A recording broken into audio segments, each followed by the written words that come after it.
Today I want to talk about something called enthusiasm. Enthusiasm is very important if you're a lifetime technician. I'm not talking about the carpetbaggers, meaning the people that got into this because there was just some quick money there.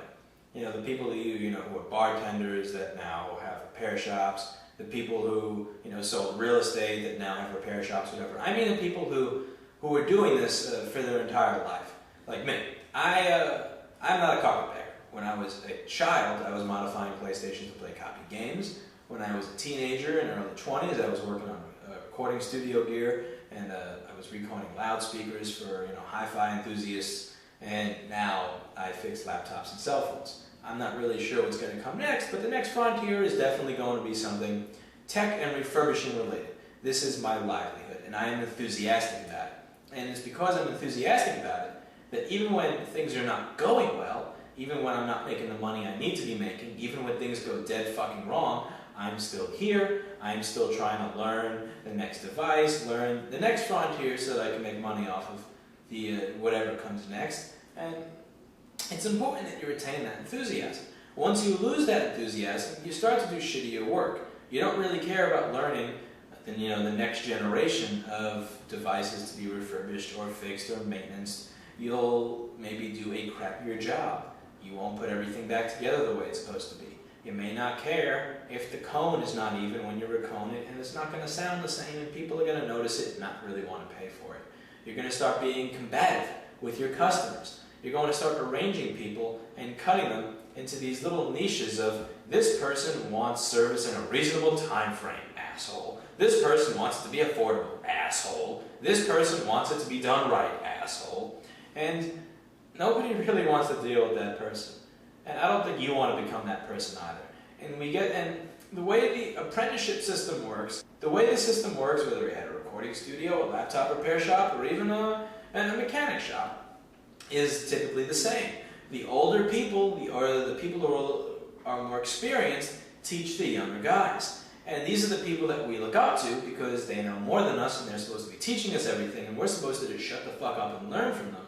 But the reality is that quite a few of these people have lost their enthusiasm. I used to think to myself, I am never fucking becoming you. I'm going to shut up and learn everything that I possibly can from you because you have a wealth of information to provide me, and I'm very appreciative for that, but I am never becoming you. And it's easy over time to become a technician who has no enthusiasm for their job as it gets eroded away. You may not notice that right now. It's easy now when people are hugging you after you've taken $400 of their money to give them back the same piece of shit they had before they broke it. That's easy to remain enthusiastic.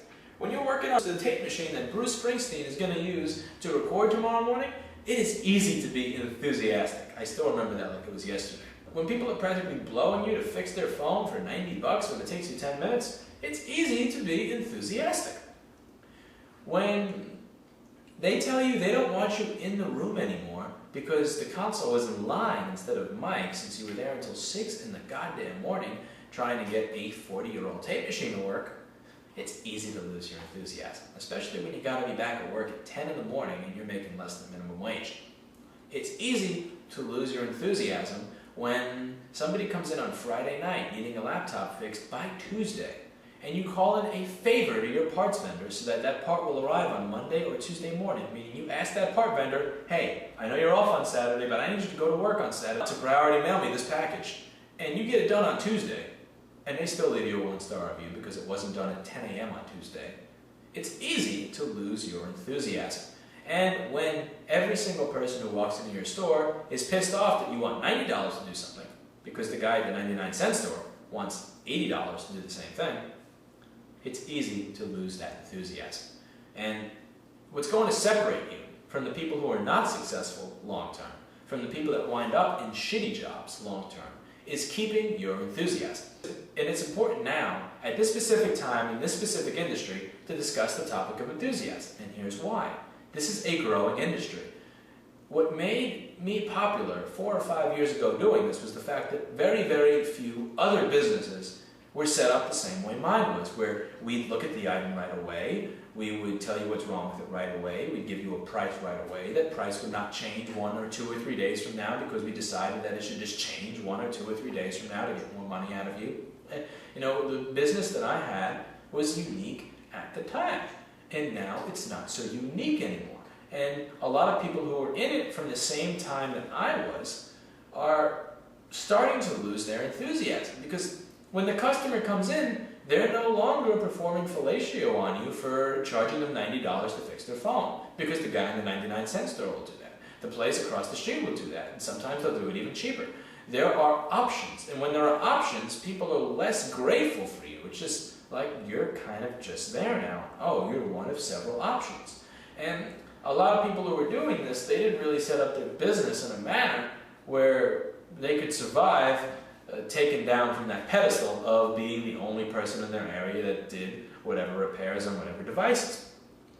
And it's easy at that point to lose your enthusiasm, because customers are not going to treat you as if you're doing a unique service. They're going to treat you like you're just one of 10 or 20 or 30 options. And you'll notice there are specific signs when somebody loses their enthusiasm.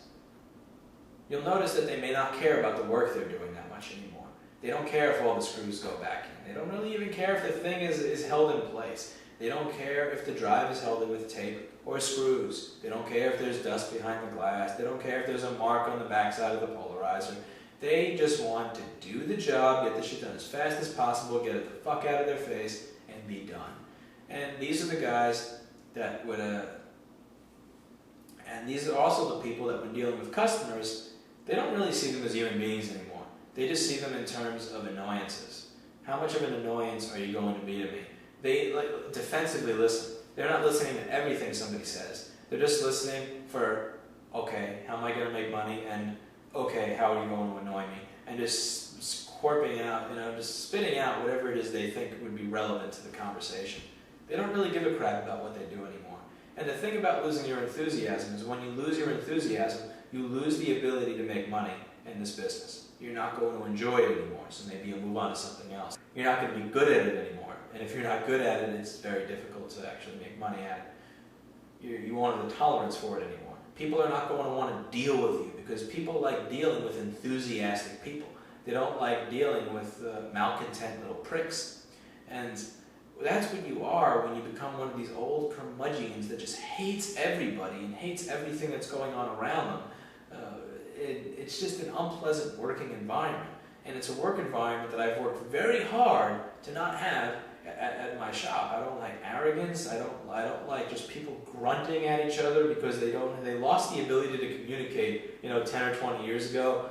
I don't like that shit. And again, and people who've been technicians for 10 or 20 or 30 years, they know what I'm talking about. You know, even whether you're a mechanic, a shoe repair person, a laptop repair person, or a studio tech, you know when you walk into a room and you just feel it coming off the other people. This disdain for everything, this idea that they're just going to blow up if one fucking thing doesn't go their way. If the screwdriver drops out of their hand and they have to bend over to pick it up, it's done. And back to work, it's another thing in my fucking day I gotta do. And it's dangerous becoming one of those people. The only person who should be able to take your enthusiasm away is you. Nobody else. Not a customer. Do not let customers, do not let vendors, do not let employees, do not let any motherfucker out there but you take away your enthusiasm for this job, because this is one of the greatest jobs on earth. Trust me, fixing shit for a living is fun. Taking something that was a piece of crap and turning it into something that is gold is fun. Taking a stereo from 40 years ago that is just spitting out little bits of distorted blip, blip, blip, and turning it into something that you can power a club with, that a hi-fi enthusiast would go, wow, that's amazing. That is fun. And once you lose the ability to find that fun, I kind of feel sorry for you. And once you lose the ability to enjoy the fact that that fun thing you're doing actually can make you a living, money, enough money that you can have an apartment with a 3-second reverb time, I feel bad for you. Because if you can't be happy at doing this, then what are you going to be happy doing? Don't let anybody but you take away your enthusiasm. Don't let any customer, any vendor, any employee, anybody but you take away your ability to be happy doing something that is cool. And moving forward, if you think that a customer has a chance of taking away your enthusiasm, don't deal with them. Even if you're making a couple of $100 or a couple of $1,000 off them, don't deal with them. Because enthusiasm is what's going to allow you to make a living at this for the rest of your life. Don't trade that to make a little bit of money right now. When somebody walks in the door that is going to be a pain in the ass, it's going to take away my enthusiasm for this great profession, I don't take their money. I'll make up some shit. Oh, we only work on hardware here, not software. Oh, I'm sorry, we only work on machines made between this and this year, and your machine happens to not be made during this year. I'm sorry. I'll make up some shit to get them to walk out the door so that they don't drive me nuts. If I start to lose my enthusiasm for what I do, I'm no longer going to be able to do it. No customer, no amount of right now money is going to be worth losing my enthusiasm, because I rely on my enthusiasm to keep me in this business, and I rely on my enthusiasm to make me money for the rest of my life. When I'm 50, 60, 70, 80, 90 years old, I'm still going to be doing this. I may not be fixing laptops or cell phones. I may not be fixing amplifiers. I may not be fixing speakers. And I'm pretty sure that copy protection will be so great by then that modding PlayStation to play a copy game is going to be outside of my grasp. But I'm still going to be doing this. And it's going to be because I'm still enthusiastic towards taking pieces of shit and making them better for money. And you can't take that away from me. Don't let anybody take that away from you.